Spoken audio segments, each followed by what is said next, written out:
Mumbai Pune missing लिंकमध्ये पहाटे 4 वाजता दरड कोसळली आणि तेव्हापासून मुंबईकडे जाणारी वाहतूक अद्यापही विस्कळीत आहे। मिसिंग लिंक पूर्वी कामशेत ते लोणावळा दरम्यान वाहनांच्या लांब रांगा लागलेल्या आहेत। द्रुतगती मार्गावर पाणी साचल्याने वाहतूकही मंदावली आहे। आढावा घेतलाय नाझीम मुल्ला यांनी।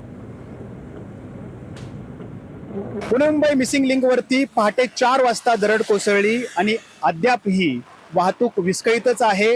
मी मुंबईवरून पुण्याच्या दिशेने जाणाऱ्या लेनवरती आहे आणि माझ्या पलीकडच्या बाजूला आपण बघू शकतोय जिथं वाहनांच्या भल्या मोठ्या रांगा लागलेल्या आहेत। तो पुण्याहून मुंबईकडे दिशेने जाणारा हा मार्ग आहे।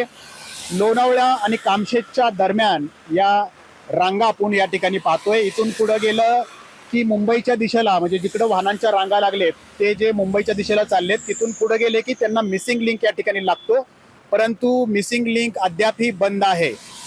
पुण्याहून मुंबईला जाणारा मिसिंग लिंक खुला करण्यात आलाय, मात्र मुंबईहून पुण्याकडे जाणाऱ्या मिसिंग लिंक मधला पहिला बोगदा संपतानाच दरड कोसळलेली आहे आणि ती दरड हटवण्याचे प्रयत्न सुरू आहेत। दुसरीकडे याच द्रुतगती मार्गावरती ठिकठिकाणी पाणी साचलेलं आहे आणि हे पाणी साचल्यामुळे सुद्धा वाहतूक जी आहे ती या ठिकाणी मंदावत आहे।